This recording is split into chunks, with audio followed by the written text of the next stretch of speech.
Good evening and welcome to the FITT Show. Financial information for today and tomorrow. I'm Bobby Kinzer. And I'm Thomas Doty. And we are the FITT Show, helping our people get their finances in shape. Thank you for joining us for another great episode. We're looking forward to a great session of knowledge. Last week, we talked about the psychology of money, part one, and it was so much to it, so much information that we extended it to the psychology of money part two. I know a lot of people, may hear some of this stuff and think it's, intuitive, but we got some information for you today that we think is very enlightening because we realize a lot of times, you manage your money. It's not about your knowledge or your IQ, but it's about your behavior, your values, your backpack that you carry with you of experiences. So today we're going to talk about a lot of things that really affects how we invest and how we do a lot of stuff with our money, spend money. So stay tuned. Like always, we like for you to click on the like button, and that's how we get tractions and how Facebook algorithms work, where it expands us to more people. The more people we have watching, the more they expand to more people. Also, share it on Facebook Live. And if you're on YouTube, please subscribe. Dope, how's everything going today, buddy? No, rough day, my brother, on the street. Ooh, boy. I think everything's driven by a couple things. It's what's going on in Europe with Ukraine and everybody's fear about not so much inflation, but what the Fed is going to do about inflation. I think that's kind of got the market a little shook up right now. And for the week, the Dow dropped from 35.3 down to 34.3. That's about a 3.5%, about a 3% drop in the market. NASDAQ went down a little more. It went from 14.2 down to 13.7. That's about a 4% drop. And as expected, some of the holdings that I have, which are a little more risky, as Microsoft dropped from 302 to 291. That's about a 3.6% drop. Tesla dropped from 905 down to 876. That's 29 points. That's a pretty nice little chunk. Apple stayed pretty steady. It started the week at 172 and ended at 169. And finally, my Pfizer went down a little bit from 50.69 down to 48.9. It's about a 3.5% drop. And yeah, like I said, things are volatile right now until everybody figure out what's going to happen in Europe and we see the Fed's reaction to this rampant inflation we have going on right now. Yeah, how your cryptos doing? Cryptos was taking a beating, but what's so interesting about cryptos, they actually were beginning the week, they were coming back. It's amazing, because crypto is, like we said before, it's 24 hours, traded 24 hours. And before, Doug, I wanted to get in crypto. I just wanted to give a perspective of the NASDAQ and the Dow Jones and the S&P 500 from a year ago, right? I mean, not a year ago, just the past month. And the past month, the NASDAQ dropped 1,177 points. That's almost 8%. The Dow Jones 30 dropped 1,600 points. That's about 4.45%. And the Standard & Poor, which a lot of people peg their index funds to, over the past month, it's only dropped 283 points, and that's about 6%. But let's talk about cryptocurrency, though. Man, cryptocurrency, man. Like 4 months ago, cryptocurrency market cap was 2.7 million. Last week it was down to 1.7 million. This week it's back up the market cap to 1.9 trillion for all cryptocurrencies. Last week this time the Bitcoin was at $37,216. But today, around about 6 o'clock, because it's constantly, open, it was at $40,583. So it's up. It's up from last week. The Bitcoin is still the number one cryptocurrency with a market cap of over 769 billion. At one time, it had over a trillion, and a lot of people, cashed out. That's what that's about. And one of the popular, what they call mime cryptocurrency, Shiba Inu, that's been really, really, really, really been hurting. But it was actually it last week. It was like 0.000, that's 403. This week it's down 0.00028. And that's so interesting because during today it was going up. And all of a sudden it just dropped it drastically. And it was the number 10 cryptocurrency in the top 10 cryptocurrencies, but it's been holding at 14. So that's what's happening in the crypto market world, though. A lot of people, just going through a lot of things, man, and panicking. But that's what we want to talk about today, about the psychology of money, because you just can't be letting your emotions drive you and letting your feelings and letting other people, uh, you know, get into your head. But just want to shout out, though, we got Michael Walker watching. We got Garnett Nickens, who's praying for our country, our favorite viewer, and Anthony Davis, my good man. Thanks, Bobby Kinson, for bringing this much needed information. You right, Anthony, anytime. And a wonderful favorite, Jennifer Bean, the best daycare in America. They call her Aunt Jen. Just thank y'all for watching. And my man, Ron Green. And I got, my man, the player of all players, Daryl Brooks. Thank you for watching. So I want to share a story about two investors. Now, neither of them knew each other, but whose paths crossed in an interesting way. Grace Groner was an orphan at 12. She never married. She never had kids. She never drove a car. She lived most of her life alone in a one-bedroom house and worked her whole career as a secretary. She was, by all accounts, a lovely lady, but she lived a humble and quiet life. That made the $7 million she left to charity after her death in 2010 at age 100 all the more confusing. People who knew her asked, where did Grace get all that money? But there was no secret. There was no inheritance. Grace took humble savings from a meager salary and enjoyed 80 years of hands-off compounding in the stock market. That was it. Weeks after Grace died, an unrelated investing story hit the news. Richard Fosconi, I think that's the right way to pronounce it, or Frescone, former vice chairman of Merrill Lynch's Latin America division, declared personal bankruptcy, fighting off foreclosure on two homes, one of which was nearly 20,000 square feet and had a $66,000 a month mortgage. Foscone was the opposite of Grace Groner, educated at Harvard and the University of Chicago. He became so successful in the investment industry that he retired in his 40s to pursue personal and charitable interests. But heavy borrowing and illiquid investments did him in. The same year Grace Groner left a veritable fortune to charity, Richard stood before a bankruptcy judge and declared, I have been devastated by the financial crisis. The only source of liquidity is whatever my wife is able to sell in terms of personal findings. Now, the purpose of these stories is not to say you should be like Grace or avoid being like Richard. Its point is to point out that there's no other field where these stories are even possible.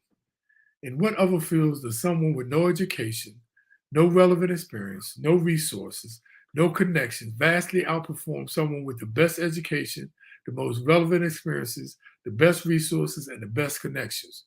There will never be a story of Grace Groner performing heart surgery better than a Harvard-trained cardiologist or building a faster chip than Apple's engineers. Unthinkable. But these stories happen in investing. That's because investing is not the study of finance. It's the study of how people behave with money. It is said if you want to really find out about a person, look at their checkbook or their credit card statement. Behavior is hard to teach, even to really smart people. You can't sum up behavior with formulas to memorize or spreadsheet models to follow. Behavior is inborn, varies by person, it's hard to measure, changes over time, and people are prone to deny its existence, especially when describing themselves. So, Grace and Richard show that managing money isn't necessarily about what you know, it's how you behave. But that's not how finance is typically taught or discussed. The finance industry talks too much about what to do and not enough about what happens in your head when you try to do it. So today we're going to further our discussion and discuss some of the points from Morgan Horsel's book, The Psychology of Money. And we're calling this episode The Psychology of Money Part 2. We talked about it last week, and we're going to pick up it on this week. So, yeah, and it's psychology of money. It's how you think about money. And Bob and I both feel it's very, very important, because if you think about most people, they started with nothing as far as a base of what to do. And so, man, we were talking. I wish I had this knowledge when I first got out of college, or even before then, just to have a framework as opposed to just going helter skelter, which is pretty much how it works when you start with zero, which I gotta believe a lot of us did. So let's just go on. The next point we're going to talk about is reasonable is greater than rational. Okay. And Bob just talked about this briefly. Don't aim to be coldly rational when making financial decisions. Aim to just be pretty reasonable. Reasonable is much more realistic, and you have a better chance of sticking with it for the long run. And that's what matters most when it comes to managing money. As we talked about last week, it's the timeline that creates wealth. It's how long your timeline is. And what's often overlooked in finance is something can be technically true, but contextually nonsense. You know, a rational investor makes decisions based on, numbers, facts, do this, do that. But a reasonable investor makes them in a conference room surrounded by coworkers that you want to think highly of you, or they make them with a spouse you don't want to let down, or judged against the silly but realistic competitors like your brother-in-laws or your neighbors or your own personal friends that you're trying to one up. So investing has a social component that's often ignored when viewed through a strictly financial lens. Yeah, that's pretty interesting. But another topic though is surprises. The current lesson to learn for surprises is that the world is surprising. Not that we should use past surprises as a guide to future boundaries, but we should use past surprises as admission that we have no idea what might happen next. And that's what a lot of people who believe in being in control have a problem when it comes to investing, because it's a lot of times it's down to chance. Now, history is the study of change, ironically used as a map of the future. Now, it is smart to have a deep appreciation for economic and investing history. And history helps us calibrate our expectations, studies where people tend to go wrong, and offers a road guide to what tends to work. But it is not in any way a map of the future. Yeah, the most important driver of anything tied to money is the stories people tell themselves and the preferences they have for goods and services. And those things don't stay the same. Your preferences change. They change with culture, they change with generations, as you get older, as you see different things. They're always changing and always will. So you got to be ready for that. The further back in history you look, the more general your takeaways should be. What that's saying is you can't always trust history. General things like people relationships to greed and fear, how they behave under stress, how to respond. Incentives tend to be stable in time. The history of money is useful for that kind of stuff, but specific trends, specific trades, sectors, special causal relationships about markets and what people should do with their money is always an evolution in progress. Those things change. And just remember, historians are not prophets. Yeah, that's a fact. Hey, Dope, there's another topic that a lot of people, don't like to some talk about, but it's called room for error. Now, the margin of safety, you can also call it room for error or redundancy, is the only effective way to safely navigate a world that is governed by odds and not certainties. That's the world we live in. There is nothing guaranteed but death and taxes. And almost everything related to money exists in that kind of world. The most important part of every plan is planning on your plan, not going according to plan. Now, that may sound counterintuitive because me and Dope always be talking about it's so important to have a plan. And it's no doubt about it. But you must also realize that things don't always go according to plan.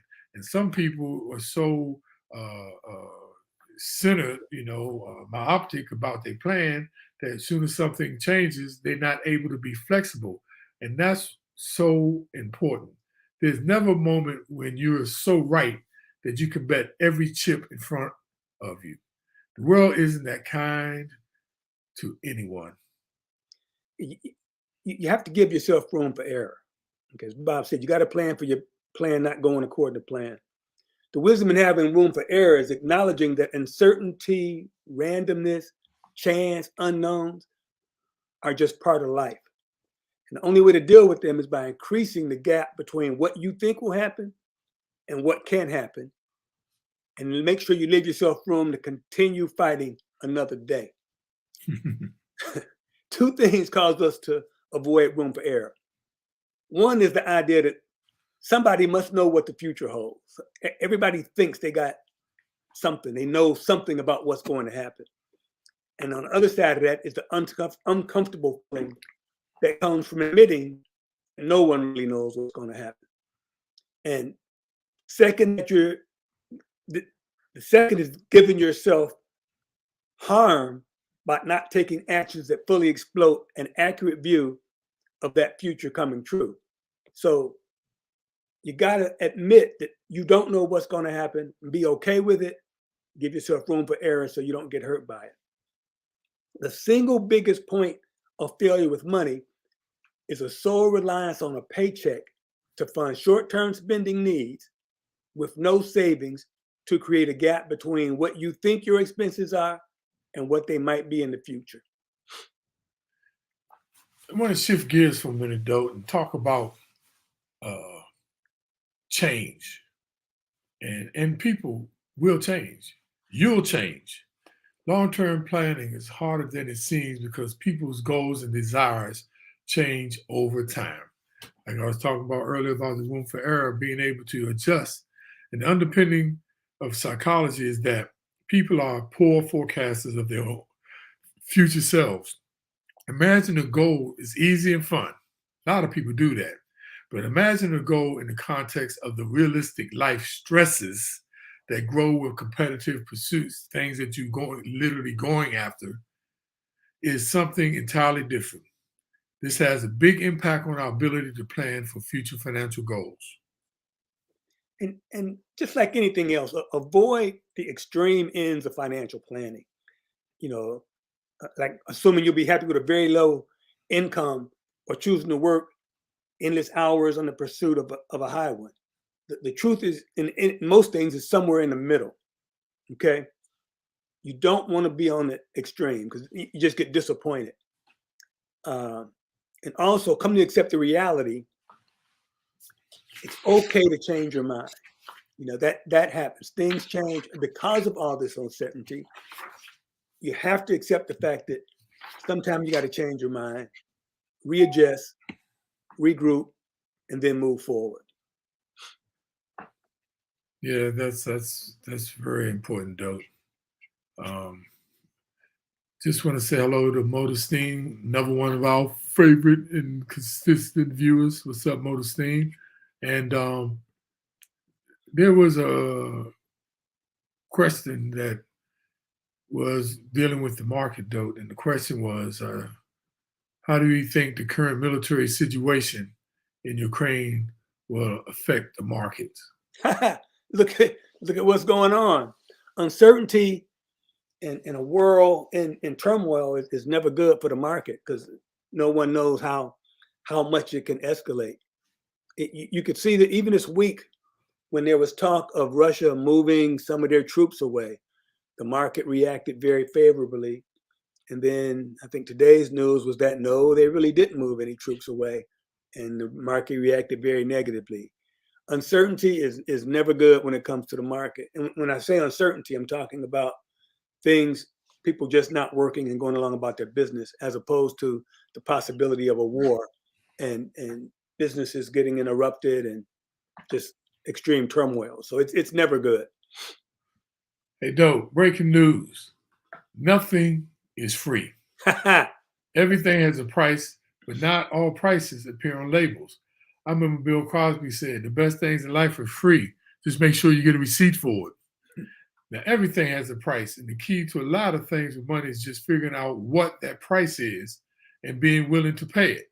As simple as that sounds, though, a lot of people forego this, plain and simple.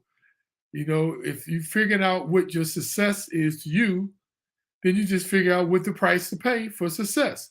It's plain and simple. The problem is that the price of a lot of things is not obvious until you experience them firsthand when the bill is overdue. Like everything else worthwhile, successful investing demands a price, but its currency is not dollars and cents.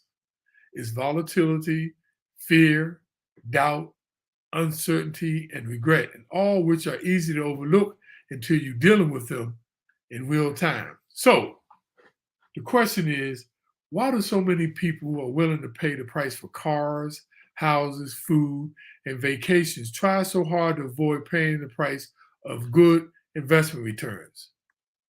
The answer is simple. The price of investing success is not immediately obvious.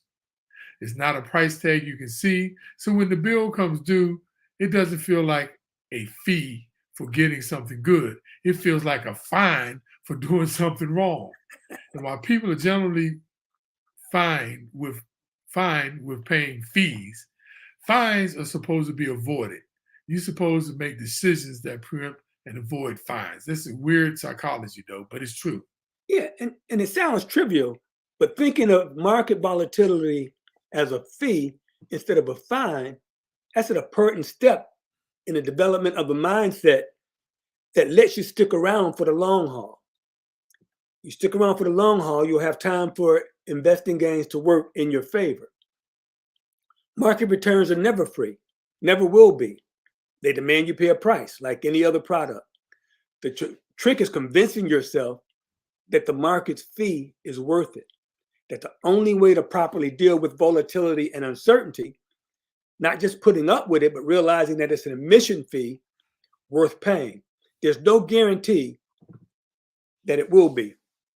So define the cost of success and be ready to pay for it, because nothing worthwhile is free.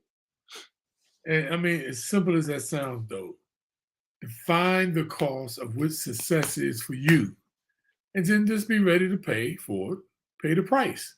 That sounds pretty simple, but we talked about last week how, you know, our experiences, our personal experiences, sometimes dictate the things we do, but it has nothing to do about how the real world works. You know, and you know, I've learned with services, you pay for what you get. But when it comes to the stock market, it's so interesting how people like want to spend money on jewelry and other frailties and non-depreciating assets, but then they fear to get into the market when they take a chance anyway with spending money on just things that do not appreciate the value. So, though, I'm going to talk about you and me and what that means. You and me. Beware taking financial cues from people playing a different game than you are.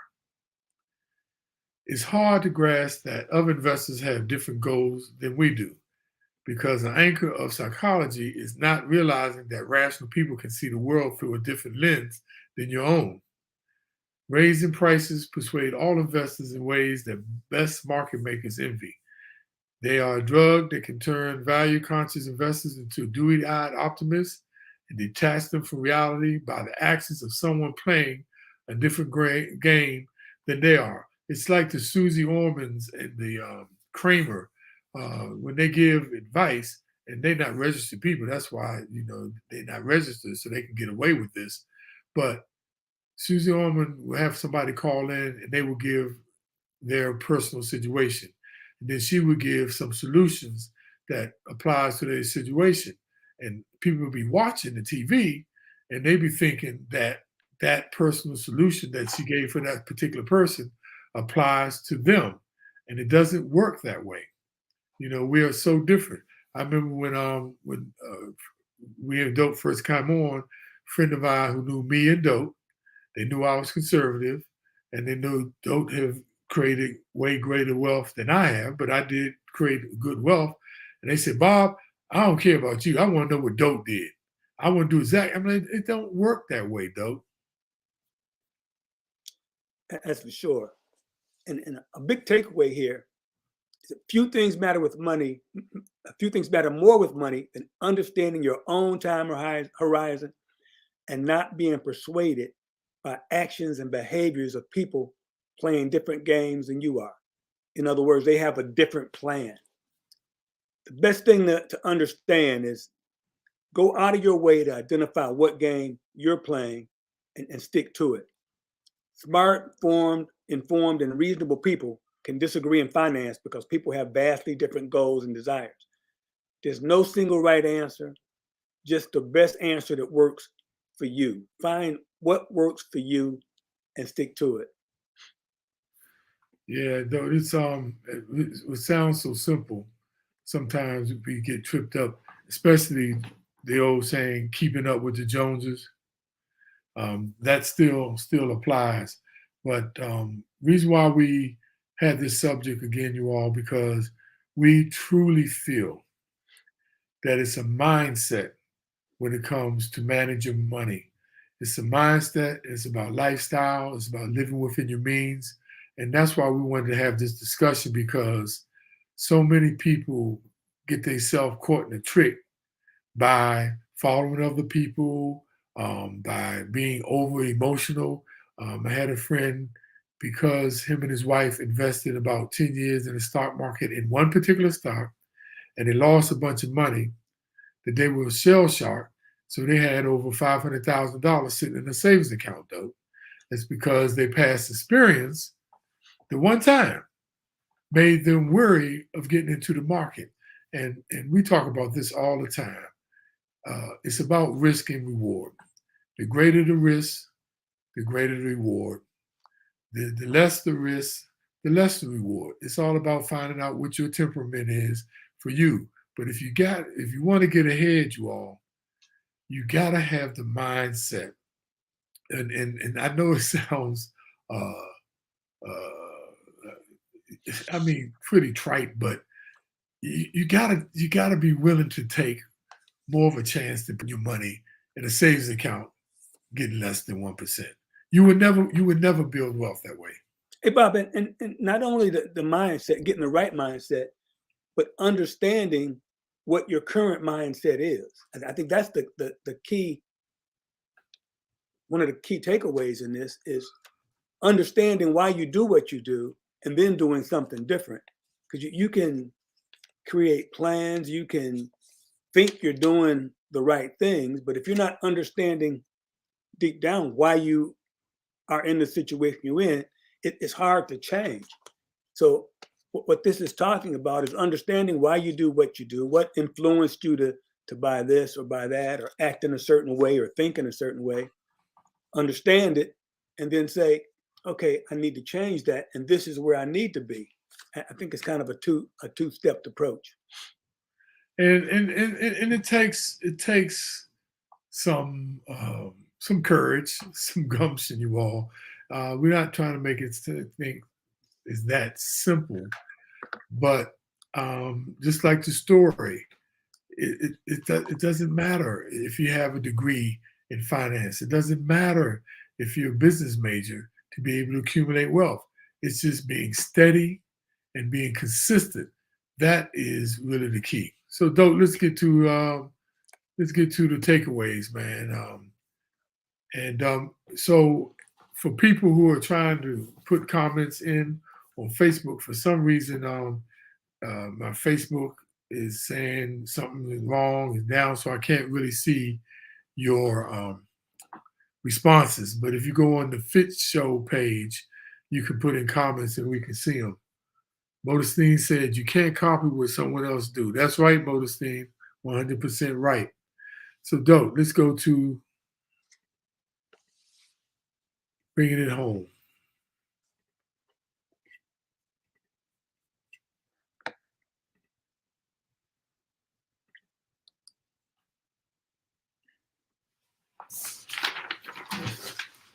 So, is that me first, Dope?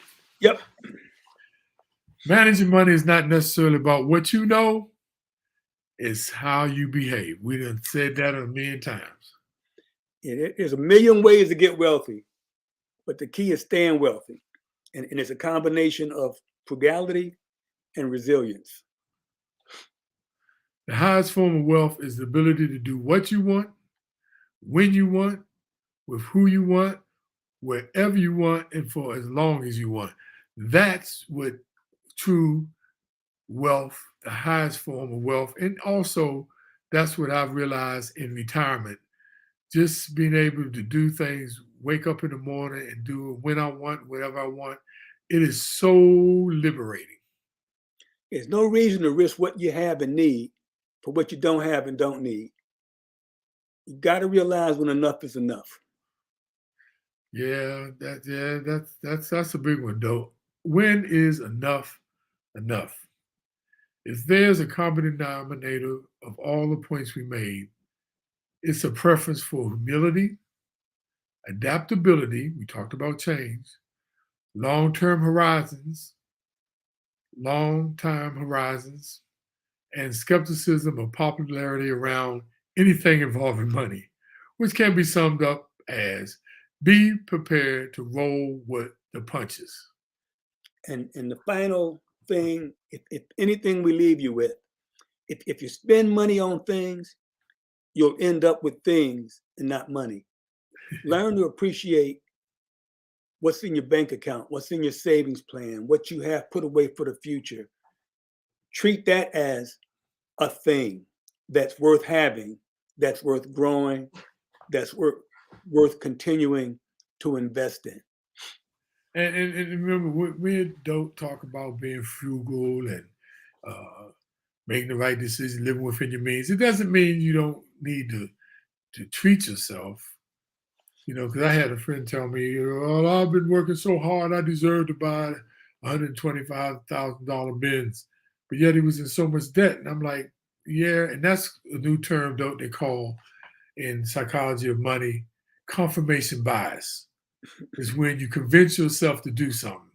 Like, I deserve that. I deserve to pay that Mercedes. And Mercedes just stands for one thing, mercy. Those payments are killing me. So with that, Dope, this has been another great show. Next week, we got another great topic be coming at you. And if you have any comments out there, like I said, put them out there on the FITT Show page, because those come straight through on our screen. And for some reason, Facebook is not working, man. Dope. It's not letting me get to the people and who I love to see out there. So all y'all people who join it, and we usually have people from overseas joining us, Dope. Just like to say hello to everybody. And once again, thanks for watching. So remember, not only when you click on the like button, on the heart button, that helps us, but also when you put comments in the comment box, that is so helpful to us. And like me and Dodie always say, we want to hear from you. So going forward, we like for you to put some topics out there that you like for us to talk about. please, put them in there, and we will definitely go over them because, money is the topics for money is endless. And put things in there that worked for you, things that you found to be successful, so we can share with other people that are listening. Yeah, that's a good one too, though. That is really a good one, man. Because and make sure you share our shows with other people. You can go out on Facebook Live, on the FITT Show page, and you can see our archive shows that we've done. We've done many shows on many topics. So we have a question. How have you seen that crypto commercial where the guy invested in Bitcoins in the morning? He looked and he said he was rich. And by the time he got home, he said he lost it. Yeah, I did see that commercial. It was on the Super Bowl. Did you see that commercial, Dope? I missed it. Yeah, he said, I'm rich. And then he got home, he said, I'm poor. Then the boy was out at the club. He's like, I'm rich. And he was at the job. I'm poor. And that's how cryptocurrency can be. It's not for the weak at heart, ladies and gentlemen. But like we said, if you got money that you're willing to lose, it's not a bad bet because it's just like any other security, you're taking a risk. But just make sure you understand, and this is what we always talk about on the FITT Show. We don't care what the investment is, what the security is. At least first understand what you're getting involved in. That's first and foremost. Because I know a lot of people, and we talked about it earlier today, just be doing things because other people are talking about it. And it's like gamblers, right? They always tell you about the money they won, but they never tell you about the money they lost. That's always amazed me. But we got a lot of people out there watching, though, because I can see on the screen. It's just I can't see any comments. So forgive us, but make sure you'll tune in next week. Same bat channel, same bat place, 8 p.m., The FITT Show. Financial information for today and tomorrow. Do you have any other parting remarks? No, just learn to appreciate wealth. Learn to appreciate your bank account instead of things. And I mean, and you must understand yourself. Though there's so many people that do not, and they get caught up because they've, listened to so many other people. Understand yourself and then go forward. Understand what success is for you and then go pay for it. All right. See y'all. Y'all have a wonderful day. And like my grandfather always say, it's sometimes better to be the trip than to be tripped. Have a good day.